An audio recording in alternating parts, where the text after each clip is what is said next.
रहीम अस्सलाम वालेकुम। मैं असदुल्ला खान हूँ। हैरानी की बात यह है कि खुद PMLN के लोगों ने, PMLN के अहम लीडर्स ने अपनी लीडरशिप पर, अपनी हुकूमत पर अदम एतमाद का इजहार कर दिया है और कह दिया है कि यह हुकूमत नहीं चल सकती। खुद PMLN के सीनियर तरीन लोगों ने यह कह दिया है कि मुल्क को बहरानों से अब नहीं निकाला जा सकता, यह हुकूमत नहीं निकाल सकती। शहबाज शरीफ हुकूमत पर अदम एतमाद का इजहार खुलकर कर दिया है। राना सनाउल्लाह ने, जावेद लतीफ़ साहब ने, बाकी लोगों ने, उम्मीद ही नहीं है उनको कि ये ठीक कर लेंगे मुल्क को। तो जब खुद ना उम्मीद हैं तो कोई और कैसे उम्मीद बांध सकता है। राना सनाउल्लाह साहब ने जो बातें की हैं, ज़रा मैं उसके छोटे छोटे क्लिप्स आपको सुनवाना चाहता हूं। और जावेद लतीफ़ साहब जो बातें कर रहे हैं, शहबाज शरीफ के लिए परेशानी की बात है। शहबाज शरीफ ने बड़े मज़े से कल गार्ड ऑफ ऑनर लिया, हल्फ उठाया, लेकिन उनके बारे में उनकी अपनी लीडरशिप यह समझती है कि ये मुल्क को बहरानों से नहीं निकाल सकते। सुनिए राना सनाउल्लाह ने क्या कहा है। जिस क्राइसिस में मुल्क है, इस क्राइसिस से निकलने का वाहिद रास्ता ये था कि PMLN पे भरोसा किया जाता और उसे सिंपल मेजोरिटी दी जाती। उस हुकूमत को मियां नवाज शरीफ जो है वो लीड करते, तो अगले 2 साल में यकीन था कि पाकिस्तान जो है वो इस दलदल से जो है वो निकल जाता। अब इसमें शिकवा भी है, इसमें अफसोस भी है। राना सनाउल्लाह कह रहे हैं कि वाहिद रास्ता मुल्क को दलदल से निकालने का ये था कि मियां नवाज शरीफ साहब को हुकूमत दी जाती, यानी मेजॉरिटी दी जाती। मियां नवाज शरीफ क्यों नहीं हुकूमत का हिस्सा बने, इसलिए नहीं बने, या क्यों नहीं वज़ीर आज़म बने। आए तो वो वज़ीर आज़म बनने थे, 2 दिन अखबारों में 2 दिन पहले तो वज़ीर आज़म बन गए थे। वो कह रहे हैं कि वाहिद रास्ता ये था कि नवाज शरीफ को मेजॉरिटी दी जाती, उनकी हुकूमत बनाई जाती, 2 साल वो मेहनत करते और 2 साल में वो मुल्क को बहरानों से निकाल लेते। और यानी इसका मतलब क्या हुआ? इसका मतलब यह है कि अब यह नहीं हो सकता, अब यह मुमकिन नहीं है। इसकी वजाहत खुद राना सनाउल्लाह साहब ने अपने एक और बयान में की, जिसमें वो कहते हैं कि अब यह नहीं हुआ तो अब क्या होगा। ये भी ज़रा सुन लीजिए। अब जब ऐसा नहीं हो सका, मेरी राय में ये अवामी फैसला जो है, मैं इससे मुतफिक नहीं हूँ। मैं समझता हूँ ये सूरत हाल जो है ये हमें मजीद जो है वो दलदल की तरफ या मजीद जो है वो खराबी की तरफ लेके जा सकती है। दोबारा से एक चांस जो है वो लेने PMLN जो है वो जो गवर्नमेंट फॉर्म करने जा रही है। अब ये चांस है, ये कामयाब भी हो सकता है और ये नाकाम भी हो सकता है। अब ये उन्होंने कह तो दिया, ये कामयाब भी हो सकता है, ये नाकाम भी हो सकता है। दरअसल वो ये कहना चाह रहे हैं कि ये फार्मूला चलेगा नहीं। राना सनाउल्लाह साहब ने वाज़ेह तौर पर यह कहा कि अब मुल्क इससे जो सूरत हालत बन रही है मजीद बहरानों की तरफ जा सकता है, मजीद बहरानों की तरफ जा सकता है। इसका मतलब यह है कि वाज़ेह तौर पर अदम एतमाद है। वाज़ेह तौर पर उन्होंने ये कह दिया है कि राना के शहबाज शरीफ साहब की हुकूमत जो है वो कामयाब होने नहीं जा रही। और मायूसी साफ झलक रही है राना सनाउल्लाह की ज़बान से। साफ नज़र आ रहा है कि वो अपसेट हैं, साफ नज़र आ रहा है कि वो परेशान हैं, साफ नज़र आ रहा है कि वो समझते हैं कि ये इस तरह से नहीं चलेगा। और राना सनाउल्लाह साहब जो हैं, आपको याद होगा कि जो सिंपल मेजॉरिटी की बात कर रहे हैं, ये सिंपल मेजॉरिटी उस वक्त जो है वो एक दिन पहले, यानी एक दिन पहले भी नहीं बल्कि जिस दिन इलेक्शन हो रहे थे उस दिन नवाज शरीफ साहब ने कहा था कि मुझे सादा अक्सरियत दिलाइए। उन्होंने पोलिंग स्टेशन पर खड़े होकर कहा था कि कौम सादा अक्सरियत दिलाए तो मुल्क के मसाइल हल हो सकते हैं। लेकिन सादा अक्सरियत ना मिलनी थी, न मिली। राना सनाउल्लाह साहब कहते हैं कि नहीं दी गई। राना सनाउल्लाह साहब कहते हैं कि कौम का ये फैसला जो है ये दुरुस्त नहीं है, कौम के फैसले से वो इत्तफाक नहीं करते। अच्छा, कौम बेवकूफ़ है, चूँकि कौम ने किसी और को मैंडेट दिया, कौम ने 180 सीटें या मखसूस नशस्तें मिला के 200 से ज़्यादा सीटें एक जमात को दी। कौम ये समझती है कि कोई और मुल्क को बहरानों से निकाल सकता है। लेकिन राना सनाउल्लाह कहते हैं कि नहीं, वाहिद रास्ता ये था कि नवाज शरीफ मुल्क को बहरानों से निकाल सकते थे अगर सादा अक्सरियत मिल जाती, अगर उनको हुकूमत मिल जाती। लेकिन चूंकि अब ऐसा नहीं हुआ तो ये मुल्क मजीद बहरानों की तरफ जा रहा है। तो ये मायूसी जो आपको दिखाई दे रही है, ये मायूसी जो राना सनाउल्लाह साहब की बातों से नज़र आ रही है, ये मायूसी नवाज शरीफ के चेहरे पर भी आया है। जब शहबाज शरीफ तकरीर कर रहे थे तो नवाज शरीफ के चेहरे के जाविये कुछ इस किस्म के थे जो आप इस वक्त देख रहे हैं। जब शहबाज शरीफ साहब यानी ये मुख्तलिफ दिनों की तस्वीर हैं, 2-3 सेशन जो हुए हैं जिसमें नवाज शरीफ साहब ने शिरकत किया, उनका चेहरा कुछ इस तरह की कहानी सुना रहा था। तो आप सोचिए, ये किसी खुश आदमी का चेहरा नहीं हो सकता, ये किसी जो है वो जोश व जज्बा रखने और मुल्क की तकदीर को बदलने का जोश व खरोश रखने वाले शख्स का चेहरा नहीं हो सकता। ये चेहरा एक मायूस शख्स का हो सकता है, जो समझता है, जो वही समझता है जो राना सनाउल्लाह समझते हैं, जो वही कह रहा है जो राना सनाउल्लाह कह रहे हैं। वज़ीर आज़म बनने के लिए आए थे, अखबार में 2 दिन पहले वज़ीर आज़म बन भी गए थे लेकिन नहीं बन सके। मैं आपको कुछ और बयान सुनवाता हूँ। ये मुर्तज़ा जावेद अब्बासी हैं, मुस्लिम लीग नून का एक ज़माने से हिस्सा हैं, अब पता नहीं आजकल हैं या नहीं है, लेकिन वो ये क्या कह रहे हैं सुनिए ज़रा। चलने का तो नहीं पता, लेकिन हर दिन ये अपने जिम्मे एक बड़ी बदनामी लेके ये ऐसा बोझ उठाने जा रहे हैं जिसमें मुझे लगता है कि इसके नीचे ये खुद ही दफन ना हो जाए। ये ऐसा बोझ उठाने जा रहे हैं जिसके नीचे मुझे लगता है ये खुद ही दफन ना हो जाएं।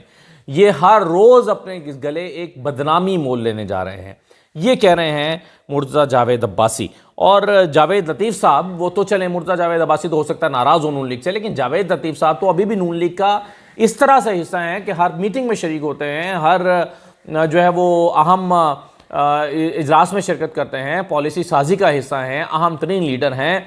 जावेद लतीफ़ साहब क्या कह रहे हैं, ज़रा इनकी भी बात सुन लें, और ये बहुत ही अहम बात है, सुने ज़रा। ये कोई खुशी की या कोई मांगी हुई चीज नहीं है, बल्कि एक थोपी गई चीज है। ये हुकूमत जो बनाई जा रही है या जिस तरह बनवाई जा रही है, क्या ये डिलीवर कर पाएगी? नहीं कर पाएगी। अच्छा, अब वो कह रहे हैं कि जिस तरह ये हुकूमत बनाई जा रही है या बनवाई जा रही है, डिलीवर नहीं कर पाएगी। इससे क्लैरिटी के साथ वो बात नहीं कर सकते, इससे क्लैरिटी, ज्यादा क्लैरिटी नहीं हो सकती। वो कहते हैं ये डिलीवर ही नहीं कर पाएगी। तो भाई हुकूमत बना क्यों रहे हो? किसी और को दे दो, जिसका मैंडेट है उसको दे दो, क्या मजबूरी है कि हुकूमत बनानी है? वो कह रहे हैं जिस तरह ये बनवाई जा रही है, बल्कि वो कह रहे हैं थोपी जा रही है। इसका क्या मतलब है? इससे तो ऐसा लगता है कि शायद नून लीग हुकूमत लेने में इंटरेस्टेड नहीं है, लेकिन अब गले में डोल डाल दिया गया है और बजाना पड़ेगा। अब वो कह रहे हैं कि ये जिस तरह ये हुकूमत बनाई जा रही है, बल्कि थोपी जा रही है, ये हुकूमत डिलीवर ही नहीं कर सकती। तो भाई क्यों कौम का पैसा ज़ाया कर रहे हो? क्यों कौम का वक्त ज़ाया कर रहे हो? इनकार कर दो, क्या मजबूरी है? कहो कि जी हम नहीं कर सकते, हम नहीं चला सकते, किसी और को दे दें। लेकिन ये कहने की जरूरत भी नून लीग में नहीं है। शहबाज शरीफ साहब से पूछे ना, जिनको इस बात की कोई फिक्र नहीं है कि क्या परफॉर्मेंस होगी या नहीं होगी, डिलीवर होगा या नहीं होगा, मुल्क तरक्की करेगा या नहीं करेगा। शहबाज शरीफ को परवाह नहीं है। शहबाज शरीफ साहब को सिर्फ परवाह इस बात की है कि वो वज़ीर आज़म बन गए, और वज़ीर आज़म बन के वो खुश हैं। और वो जनाब आज गवादर जा रहे हैं, कल कहीं और जाएंगे, परसों कहीं और जाएंगे, और अब मुकाबला चलेगा स्पीड का। एक तरफ मरियम पर तो खैर चले मैं आता हूँ, लेकिन जावेद लतीफ़ साहब कह रहे हैं कि इस तरह ये हुकूमत परफॉर्म नहीं कर सकती, ये डिलीवर ही नहीं कर सकती।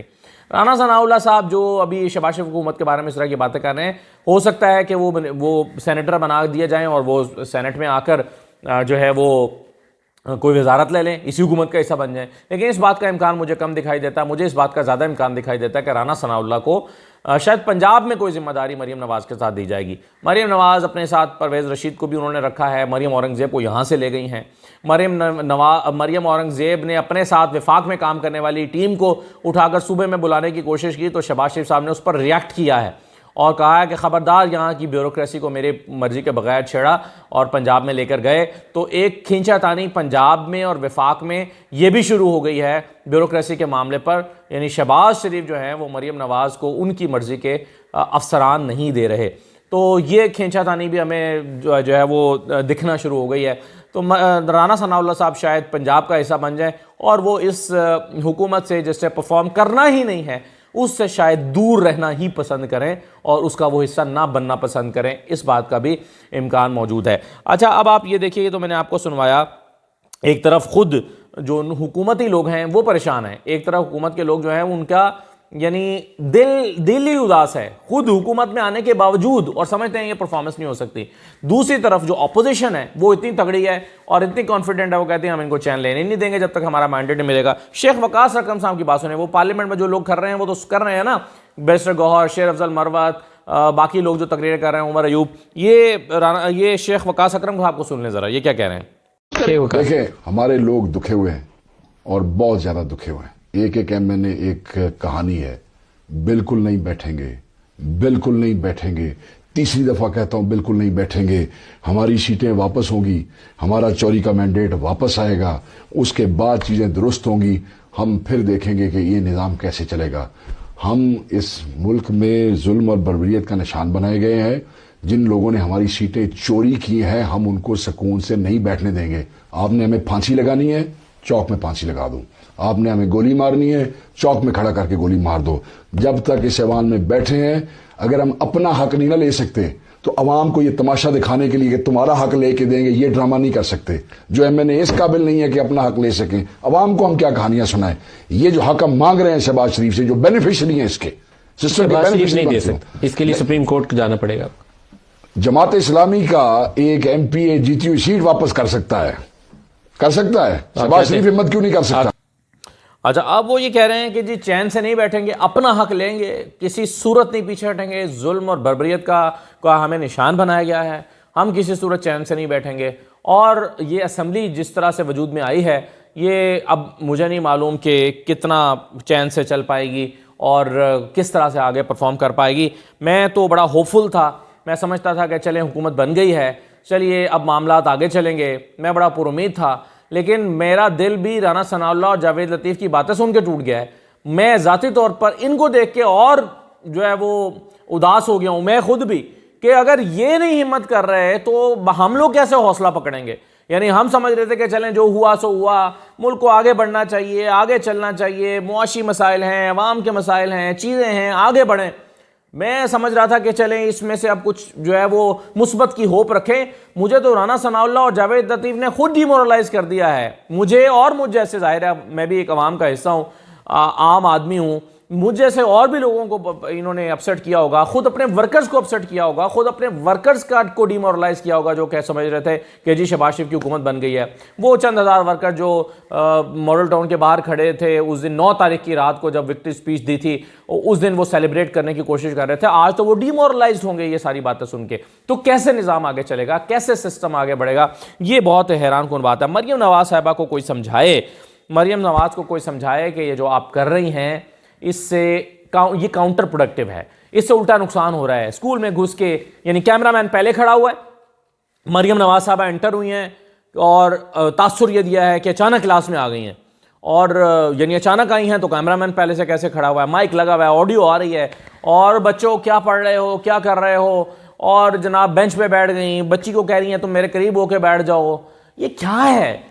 ये कोई संजीदा आदमी इसको देखकर कैसे एनालाइज करेगा ये क्या हो रहा है? अच्छा आप पढ़ो पढ़ो पढ़ो, बस मैं बैठी हूं तुम पढ़ो। भाई ऐसे कैसे पढ़ लें? वजीर आला आके बैठ गई है, पीछे सिक्योरिटी पूरे स्कूल पे को और गलियों को सिक्योरिटी ने कब्जे में ले रखा होगा।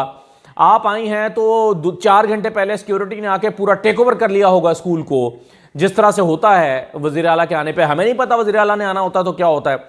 और छतों पर पुलिस एहलकार खड़े होंगे, नीचे एहलकार खड़े होंगे, हर तरफ एहलकार खड़े होंगे, और इनका स्टाफ की भरमार होगी, और असातिज़ा को कहा जा रहा होगा पीछे हट के खड़े हो, इधर नहीं आओ, यहाँ वज़ीर आला आ रही हैं। यकीनन ये हुआ होगा। उसकी वजह यह है कि मैंने कई दफ़ा वज़ीर आला के प्रोटोकॉल देखे हैं।